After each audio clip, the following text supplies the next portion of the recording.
All right, what is going on, guys? Welcome to the Pesky Pole Podcast. I'm Robert Shelley. This is my friend Ari. We are two friends that have known each other since we are 9 years old. Just two idiots that are starting a podcast, talking about the thing we love, baseball. How you doing today, Ari? I'm doing good. How are you? Ain't going too bad. Beautiful Saturday morning. All right, without further ado, let's get right into it. First thing we have on the schedule is talking about one of the big things that happened to the Red Sox in quite a bit, because this team has been a consistent contender ever since when? Like 2013 they won the World Series, and ever since they've been kind of in the hunt. Basically playoff bound every year. Yeah. Other than last year. Other than last year, exactly. Yeah. But now we're getting into this. What should we do? We already sold off Mookie Betts. Do we sell more, or do we feel we're in a position like the Nationals were, where they lost their best player and they still won a championship? So, the basics of the trade: Mookie Betts, David Price for Alex Verdugo. And how do you feel about it, first of all, Ari? When you saw the trade, what was your first main thoughts? I wasn't happy. I mean, honestly, because you're losing Mookie Betts.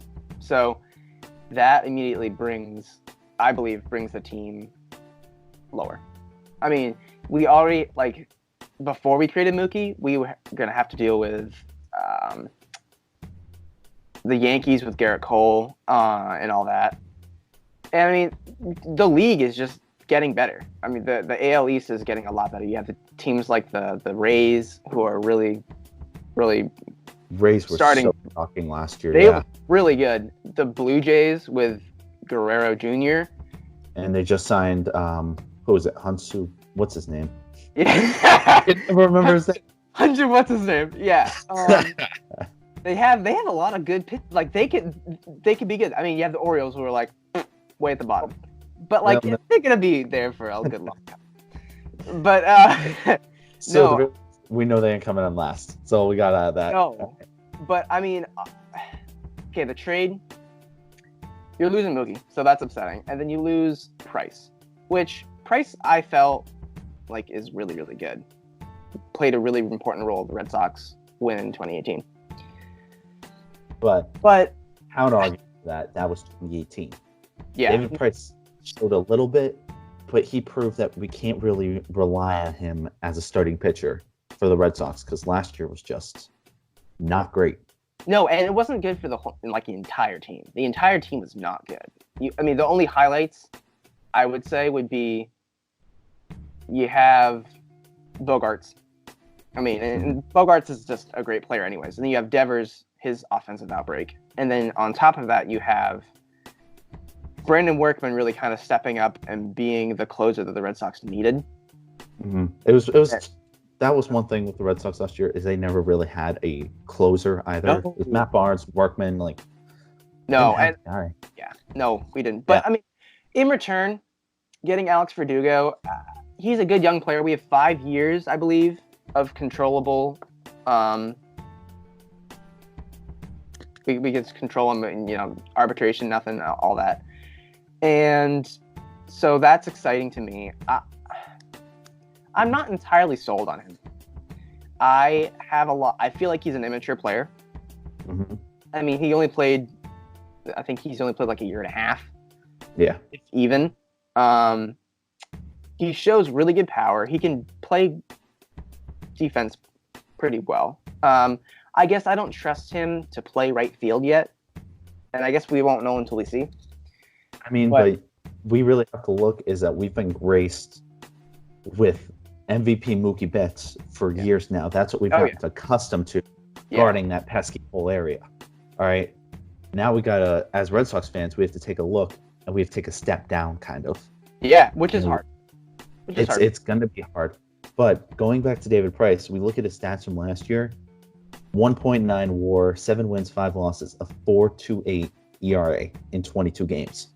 Yeah. Now, that he's making around $30 million. I think this so. It's somewhere around there. Now, that's what really surprised me, is that the Red Sox, as a positive, were able to throw in David Price to this trade, because now you generate a lot more cap money.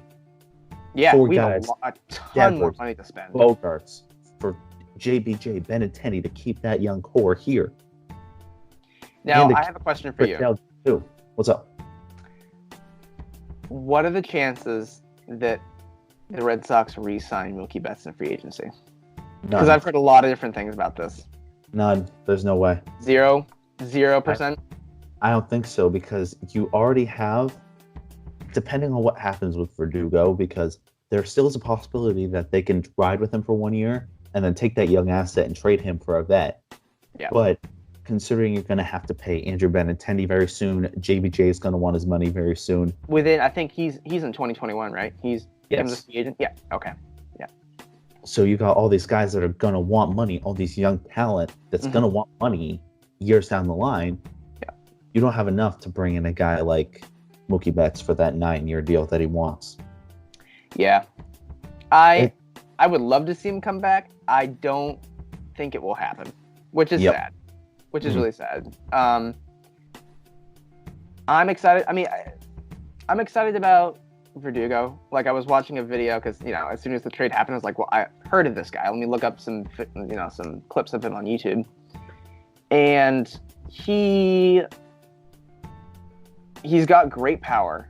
I read some, I can't remember where I read this, but there were some people saying he has holes in his swing, which I think that any young player has that. And if you get to work with someone like David Ortiz, I think that... yeah, I saw that video.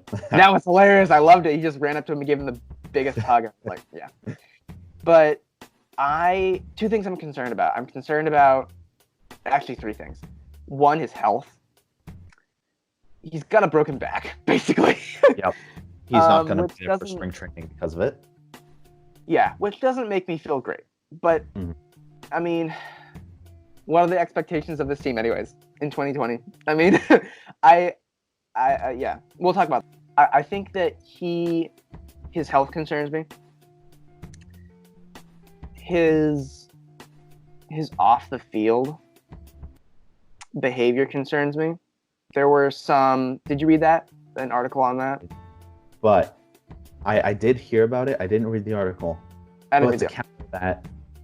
Remember what happened to Chris Sale? Yeah. His off-field stuff. We haven't heard a thing from him since he's gotten to Boston. No, yeah. Right? So, yeah. I mean, that's my concern. And he's young, so you can't judge him. We won't be able to know that until later on. So there's that. The other thing I'm concerned about is he going to be someone that the Red Sox can rely on consistently, or is he going to be someone that is going to have really big slumps? And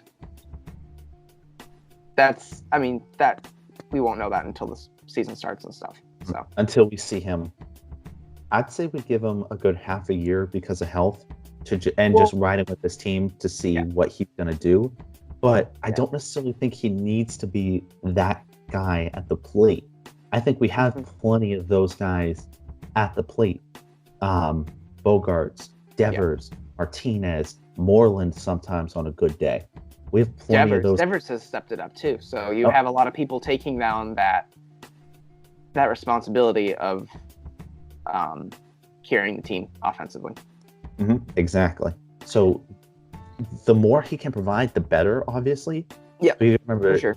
Yes, this team did have Mookie Betts, but this was, and Brock Holt, we're going to miss him. But I'm definitely going to miss him. I was hoping they would re-sign him.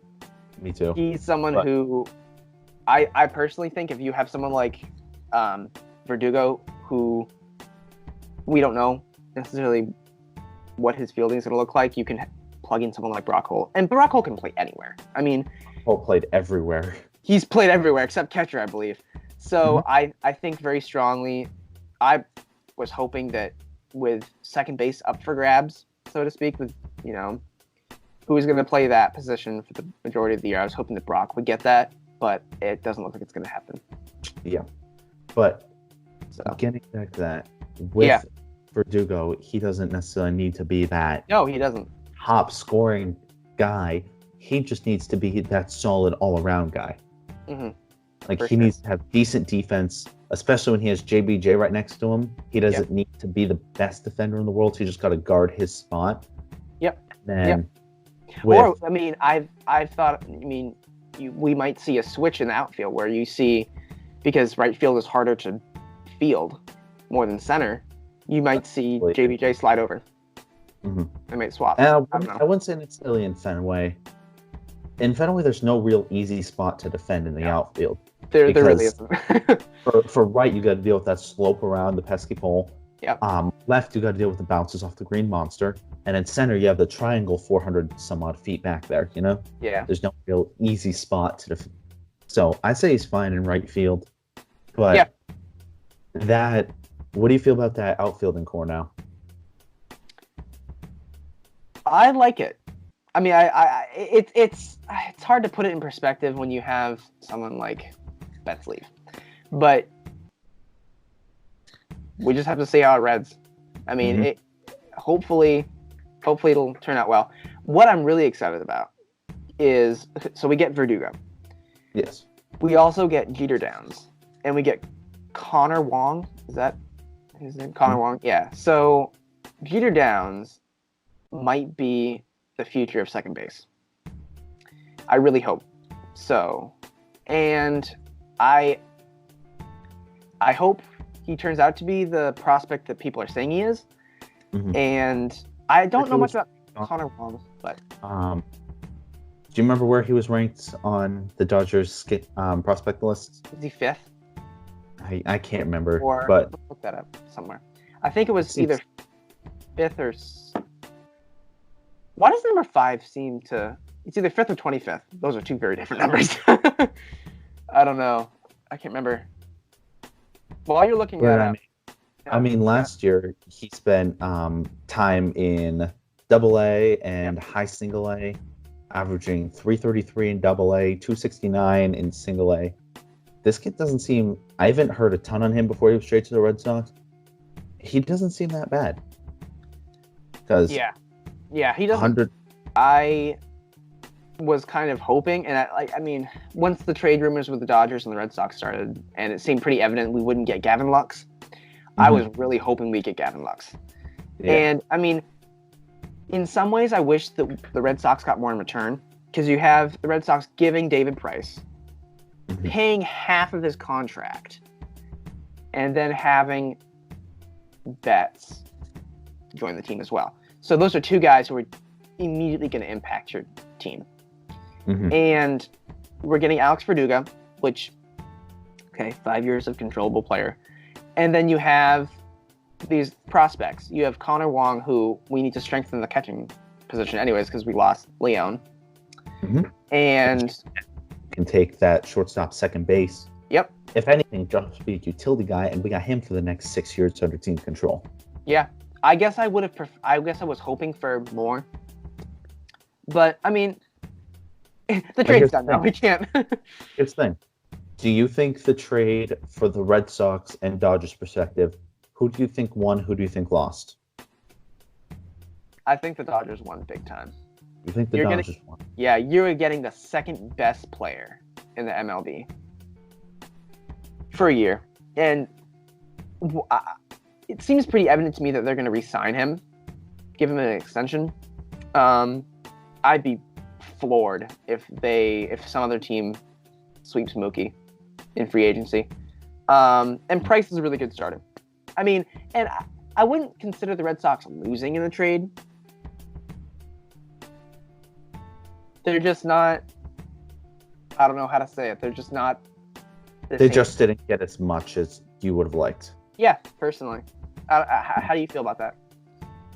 I personally think it was a win and a loss for both teams. Obviously, you were saying it was a win for the Dodgers, and in some ways, case it is because, yes, they did get the second best player in the MLB, but David Price is getting paid $32 million until he's 36 years old. And they took that on knowing that, which did surprise me when I saw David Price's name in there. So with that, you only have one more year of Mookie Betts. Let me look up the Dodgers salary cap real quick. because how much they're paying people. But if $32 million David Price, how are you going to pay for Mookie Betts after next year? So in my opinion, this was an all-out trade for Mookie Betts for 1 year just to get them, just to get them to the World Series again for one last run at it. Yeah. And after that, I don't really see it. Because you're paying Clayton Kershaw $31 million, Justin Turner $20, Kenley Jansen $18, David Price $32, AJ Pollock $15, Bellinger $11. Pollock, wow, that's a lot of money for Pollock. Yes, based on $20 million. Wow, and they still have Peterson, right? That trade didn't go through.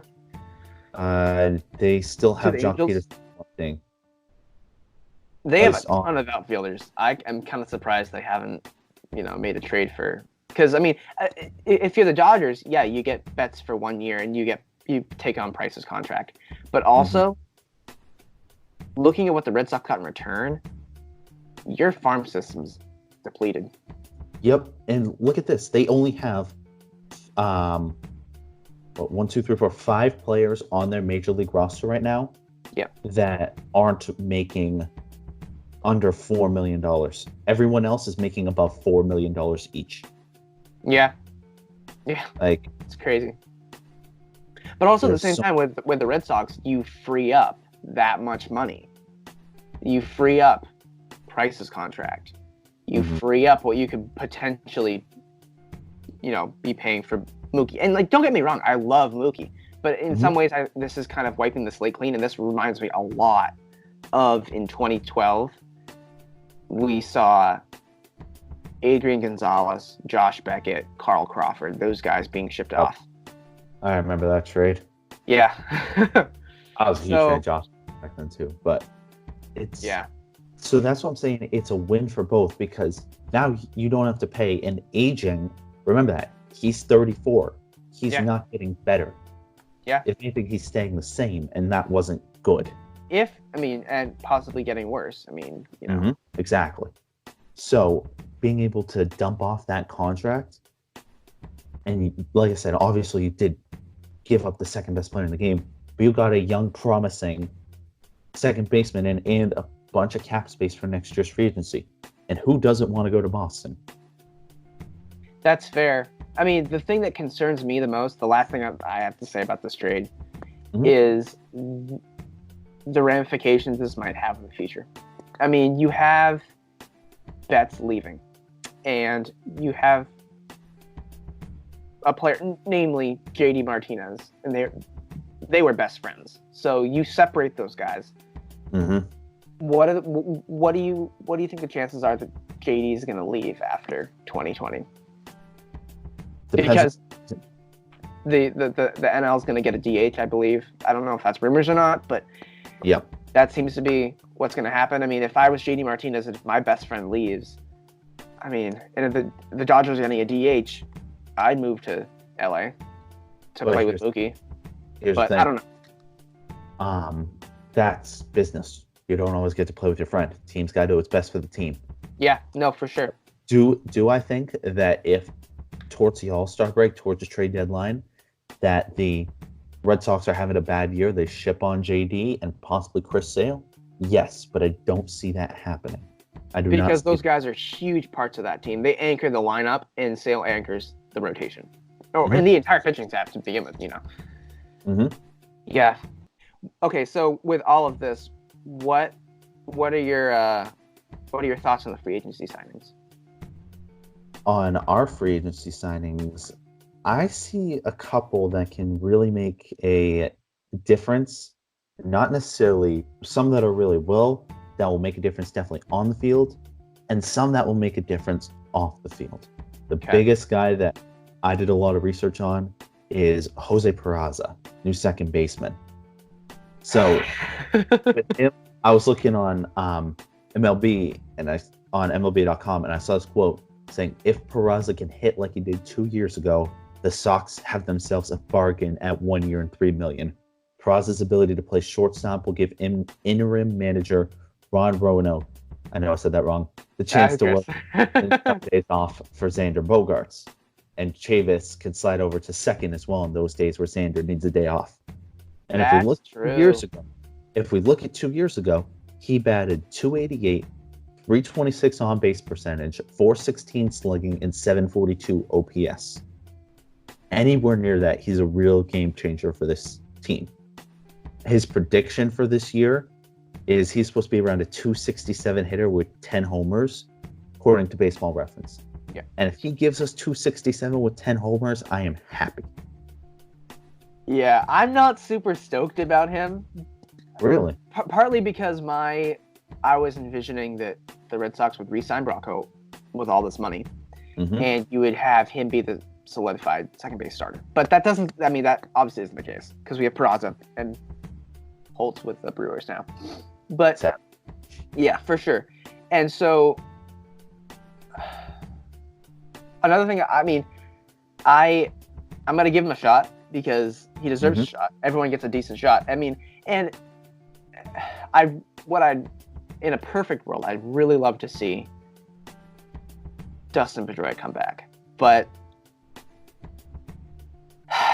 after the report that he has taken a big step back in his rehab, it doesn't make it very comforting to me. As much as I love Dustin Pedroia, and as much as I've stuck around through this team, ever since around 2006 when I started to really become a fan, even though I was really young, I've rode with Dustin Pedroia on this team. For sure. And I've heard a lot of people saying, oh, you just dump the salary and just release him because he's a useless player. And I do not think that is the case at all. You see reports where he's working with pitchers and you see him working with batters. And that, at the very least, you're paying another coach, basically. Exactly. A very, very expensive coach. Yeah. At the very least, he's providing something to the team. If it was like a Pablo Sandoval where he's just sitting on his phone on Twitter in the bathroom, no, get off the team. Oh, good old Pablo. Yeah, don't we love that he signed a minor league deal with the Giants? Oh, we love Pablo Sandoval. But hey, he lost weight though. He lost weight. But I'm willing to give Peraza a chance. Yeah. And I'm in college, 40 minutes away from Boston.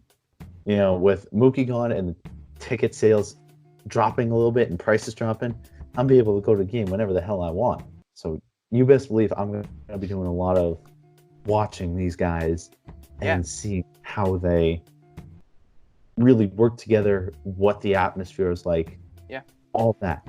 I don't know much about the pitching, but we know with what we're getting with Devers, we know what we're getting with Sander.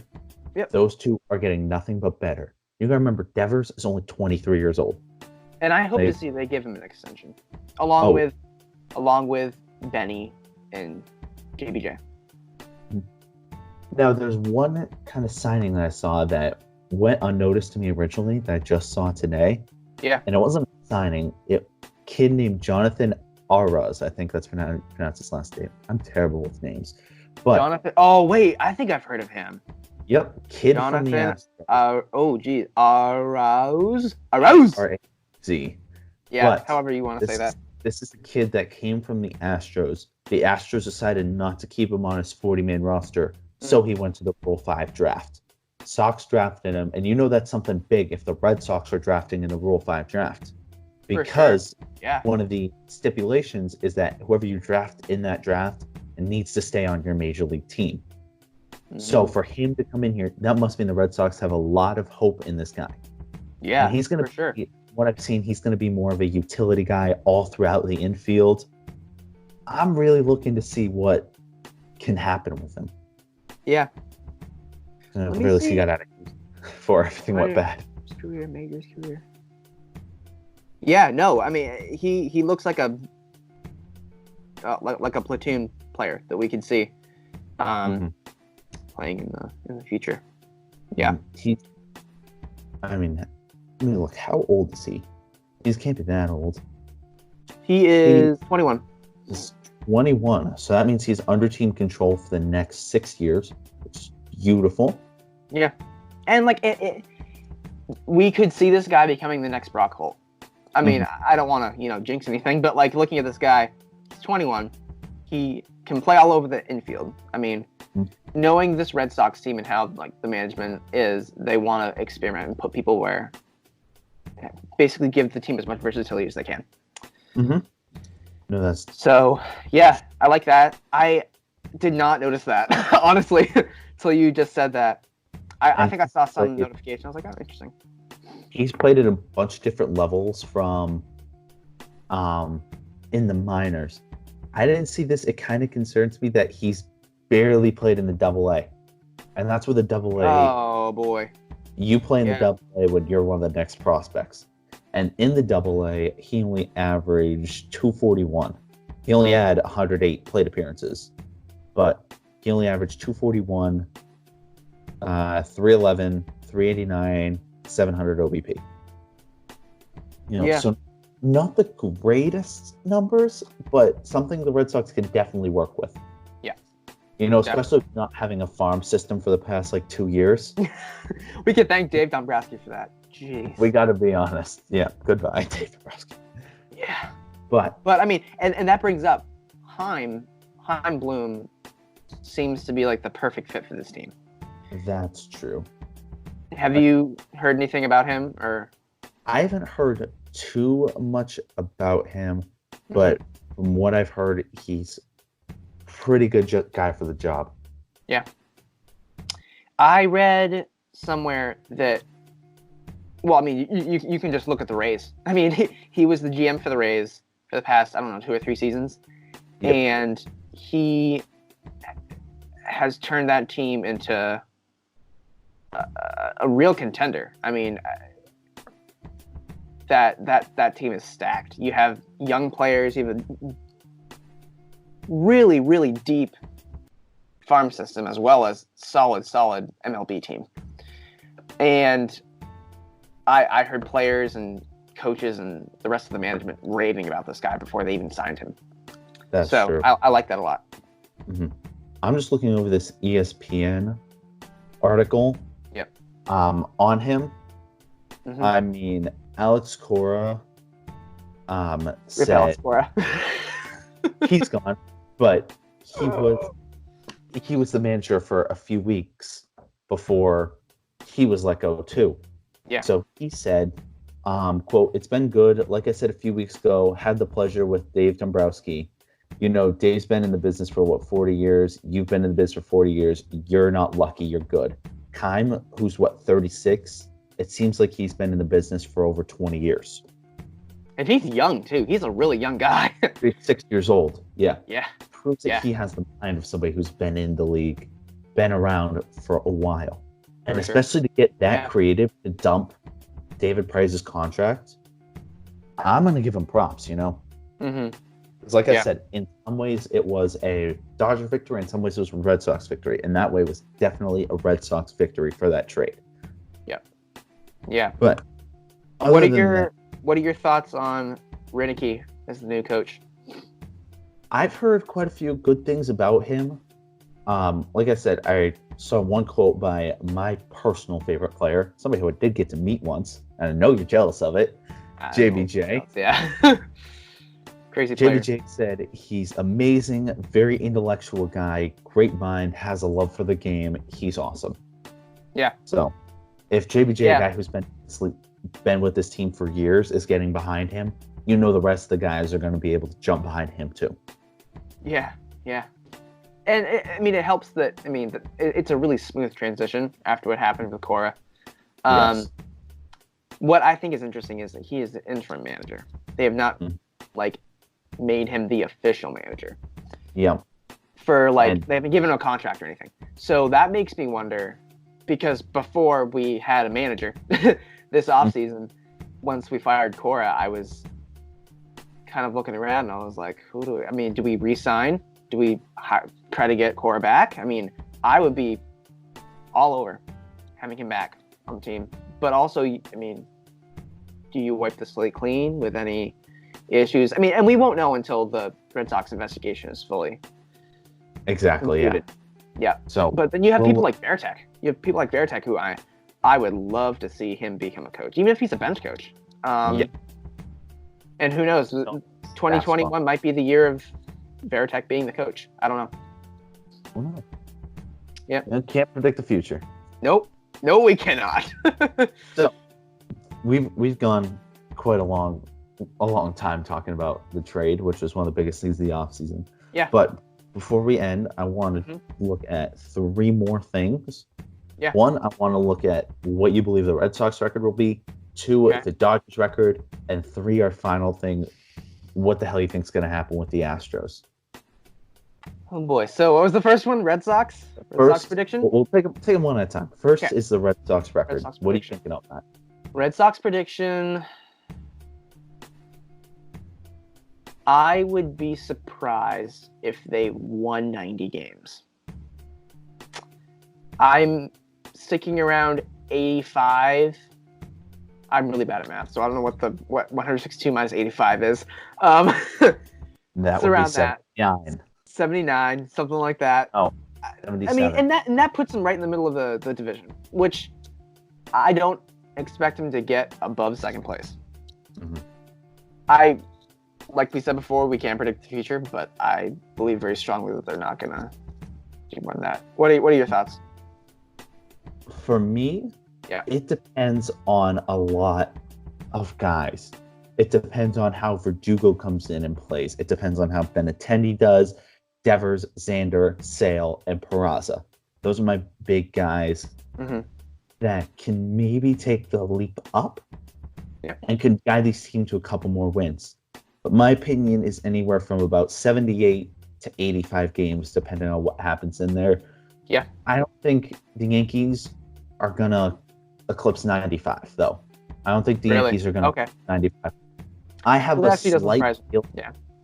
slight feeling, and that's probably not going to happen, but it's a thought, that Garrett Cole can have a performance like Sonny Gray. You remember he was really and then came to New York and just wet the bed. Now he's with Cincy? I think so, yeah, somewhere in there. Yeah, that team looks really scary too. I mean, great offseason. That's a talk for another episode. Yeah, for sure. So the Dodgers record. The big question: do you think they're gonna break the century mark? Yeah. You think they're gonna?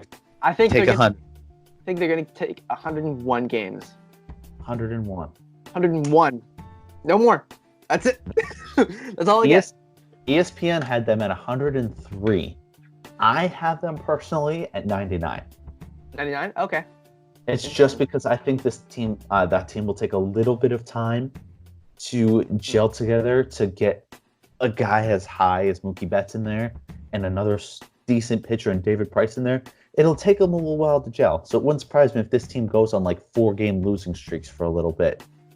Especially in the beginning of the season, trying to get the chemistry together. For the first 3 months, I believe that's going to happen. But this team has too much firepower. 99 wins. Okay. And 100. But finally, the last thing we'll talk about is the Houston Astros. Obviously, everything happened with them. You have a lot of people, a lot of players, Chris Bryant, Aaron Judge, Cody Bellinger, I believe, all coming together to say they suck. We don't like them anymore.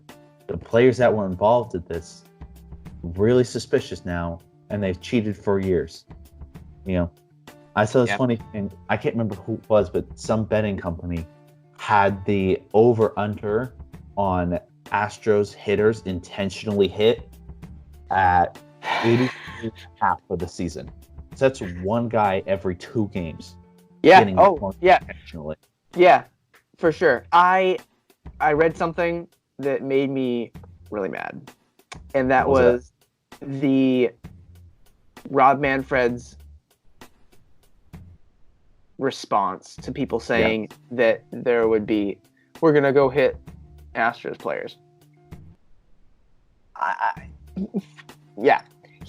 He says you can't hit them. No team's allowed to hit them, and that they'll be fined. And the player will be fined, and the player will also be suspended for like 2 games. So then that poses the question to me: how do you predict? How do you judge whether someone is hit intentionally or not. You can't. You can't. You physically can't. There's always that thing of, you got to remember, there's some days where the ball is going to be slippery. Either for sure. Or even the command of some players is just not. Yeah. Chris Sale. Not you got Chris Sale. You got some guys like who are Aroldis Chapman who throw really fast but have no control over it. Or Matt Barnes. Yes, exactly. So there are going to be those days where the ball slips and it ends up hitting you right in the arm. That happens all the time in the MLB. Yeah. Yeah. But do I think there will be intentional ones? Absolutely. Oh, yeah. At the beginning of the season, people are going to get their jab in. And I think that team that's going to really take advantage of that is the Yankees. I mean, the Astros have the Astros have gypped the Yankees 2 times out of going to the World Series. Mm-hmm. Yeah, no, you can't judge that, and I don't think that is a decision that the can't think of his name, Commissioner of Baseball should make personally. Mm-hmm. Yes, you can't. If it happens more than once in a game, then you start. It's just like any other game that would happen this season. Yeah, exactly. Nothing of the past should play into that decision. It should be, he got hit, and then he got hit. I'm going to issue a warning. Yeah. Yeah. And I think this is all that's being talked about in sports. Mm-hmm. Like, I turn on the radio and I listen to sports radio, and they're talking about the Astros. And they're talking about all the different views and, like you said, all the different players who are saying, we hate the Astros, blah, blah, blah, blah. Yep. I believe very strongly that they are now the most hated team in the MLB. For years, it was the Yankees and the Dodgers, and now it's the Astros. It's the Astros for all the wrong reasons, though. Exactly. The Yankees and the Dodgers were hated because they were good. Yep. Yeah. Yeah. Now, I heard somewhere that people are comparing this to the Black Sox scandal. Where do you stand on that? Mm-hmm. I don't necessarily think it's the same as the Black Sox scandal. The one thing I will say, though, is people are saying this is going to be under the rug in a couple months. No. Talking about the Black Sox scandal, and that happened 101 years ago. People are still talking about Pete Rose, and that happened, 40, 50 years ago? It's been a while. Yeah. Right? There's no way this is going, at least for the next 5 years, without still being talked about. No, and I would not be surprised if the Astros fan base shrunk drastically. It's going to shrink because they're not as good of a team as they were last year, in my opinion. Yeah, on top of the fact that they're being penalized. Exactly. Majorly. Mm-hmm. So yeah. I also don't like how the MLB lumped in Alex Cora with all of this. Yeah. I really don't like it. When the news broke that he orchestrated all of this, I was like, okay, great, we're going to lose our manager, which we eventually did. Yeah. But the thing that concerns me is the fact that the owner, or the general manager, mm-hmm. said in a report, I had nothing to do with this. This has all to do with the people who are in mainly the bench coach and the lower levels. Yes. So you have that. And playing the blame game. And there's this article that I would encourage all of you to read, including you, Bobby, that's written by Jared Carabas, and it says the article is called, "Can someone please explain to me how Alex Cora was the mastermind of the Astros sign-stealing scheme when he was not there when it started or ended?" I'm not going to quote him, but this is a quote from the Wall Street Journal, I'm not going to quote him, but here's a direct quote. Yeah, okay. Yeah. Well, here's a direct quote from the Wall Street Journal. Yeah. On September 22, 2016, an intern in the Houston Astros organization showed general manager Jeff Luhnow a PowerPoint presentation that featured the latest creation of the team's high-tech front office. An Excel-based application programmed with an algorithm that could decode the opposing pitcher's signs and catcher's signs. It was called the Code Breaker. Okay, immediately, right off the bat, it has to deal with like stealing signs. I'm like, oh great, this is where it's gonna go. Yep. This is the beginning of what turned into the biggest scandals and blah blah blah blah blah blah. Yeah. And if it showed to the general manager, and he says, "Yeah, I approve of this," because everything goes from the general manager all the way down. Yeah. Nothing is snuck under anybody's nose. So, yeah, I believe very strongly that Alex Cora was wrongfully convicted. I think that, yes, he was a part of it, but I don't think he was the mastermind. Putting him in the forefront and having him play the scapegoat is not right at all. So, whether they re-sign him, and I don't know. Honestly, I don't know if any team will re-sign him, which is sad because he's a great manager. Mm-hmm. Really good manager. That by winning championship here. Yeah, for sure. Yeah. So. Yeah, I 3 free agency signings, kind of switching gears. 3 free agency signings that I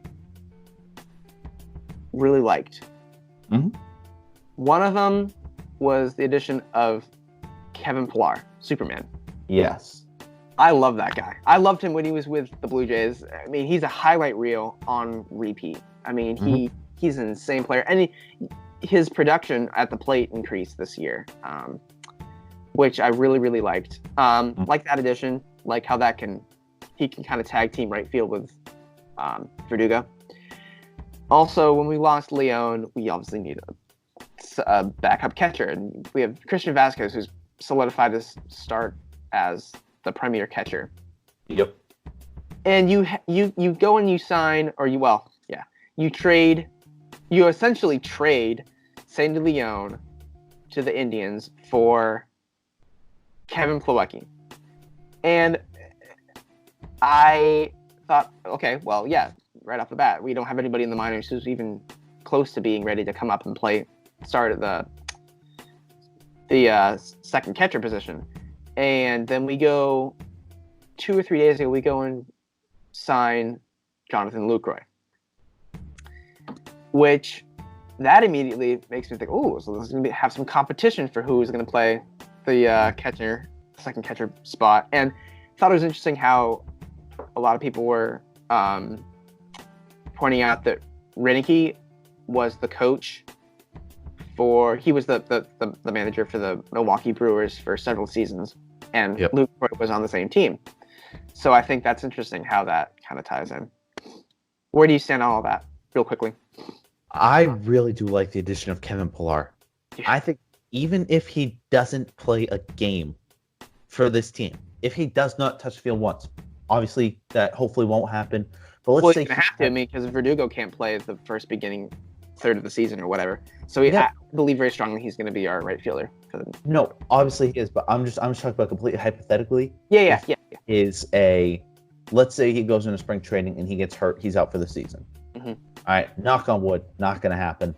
But even if that, he's still going to be a great mind for these young guys to feed off of. Yeah.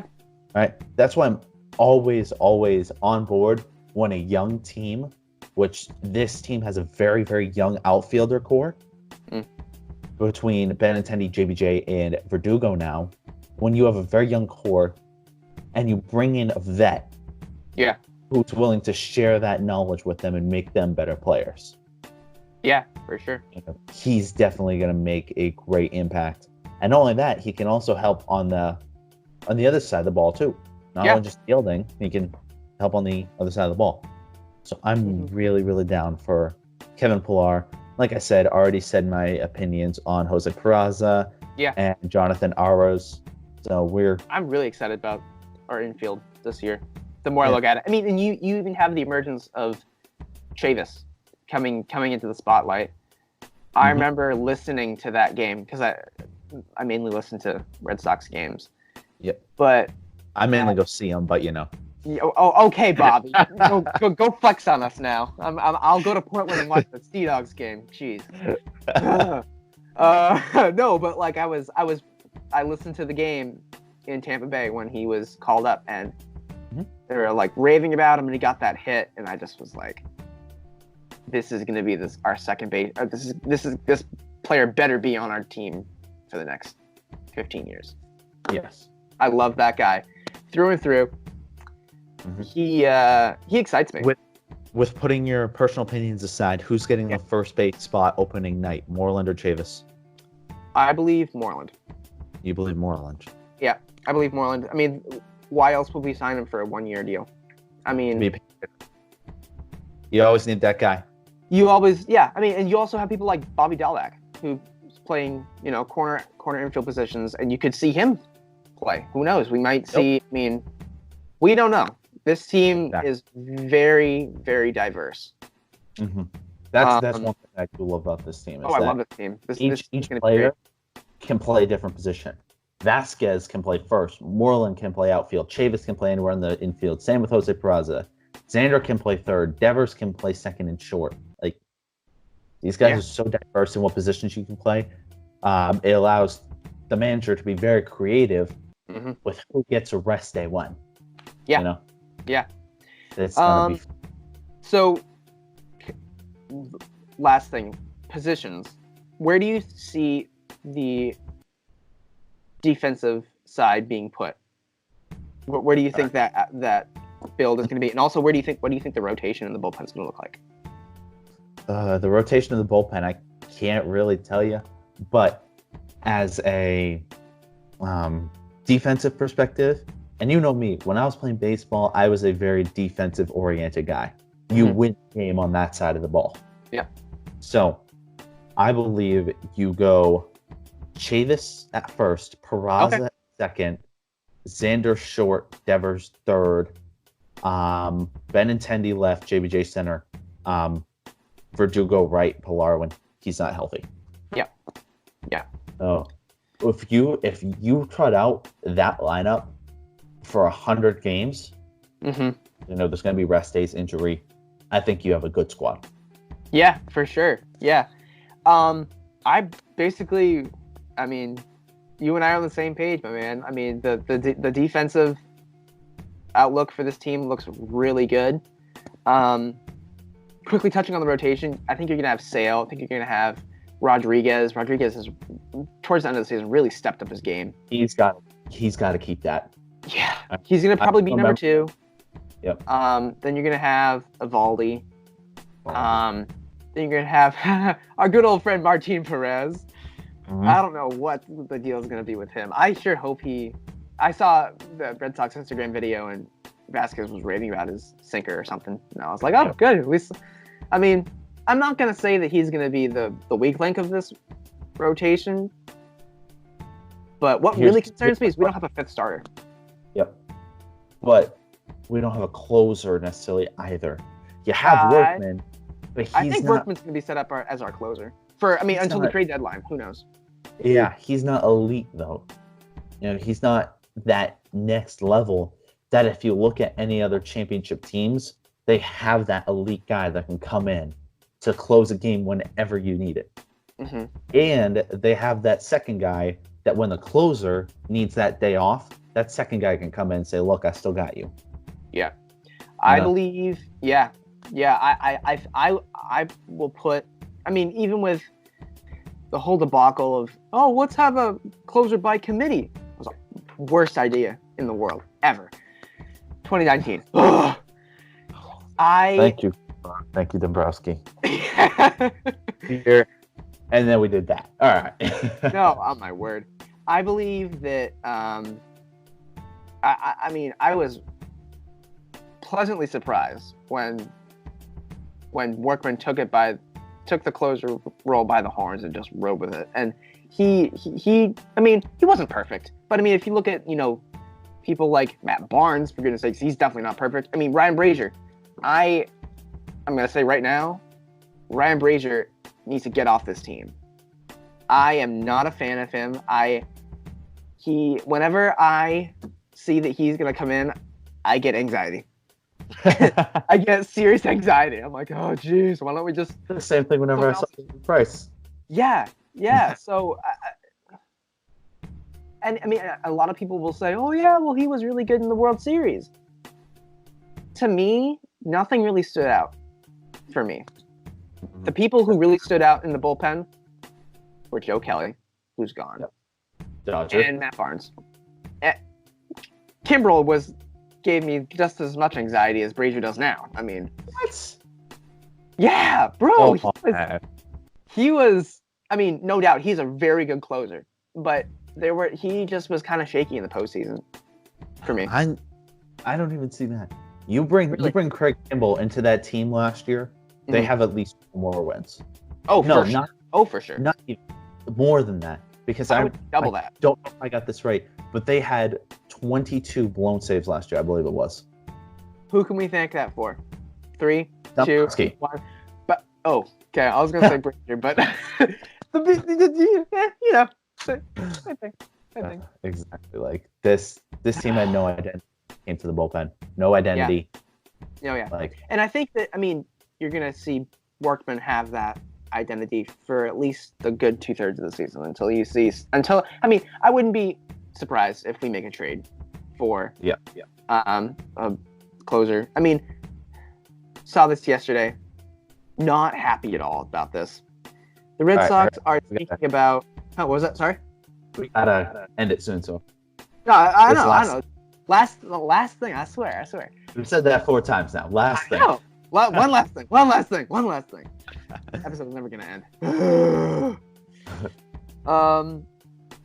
Saw somewhere Will Myers and a Will Myers trade for JBJ. Not liking that one single bit. No. Not liking that. No. Oh. No.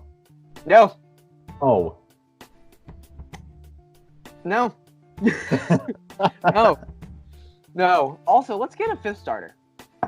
Yeah. Let's get a 5th. Or we get an opener. Who knows? Whatever. Mm-hmm. Really need it. That's all I got. That's all we got. So for everybody who has stuck around this long, it has been about an hour, if not a little bit more. We do appreciate you guys. Be a lot shorter. We've had to recap an entire off season. Yeah, we just ramble on. We both have that knack of just going on and rambling. So with that being said, thank you guys so much for watching. We really do appreciate you. Ari, any last signing off words? Let's go get 2020. Let's win it. Probably not. And the Astros at the same time. How about let's be a 500 team? Let's start there. Let's just win opening day. All right. Unlike last year. Appreciate you guys for watching. Yes. We will see you guys next time. See ya.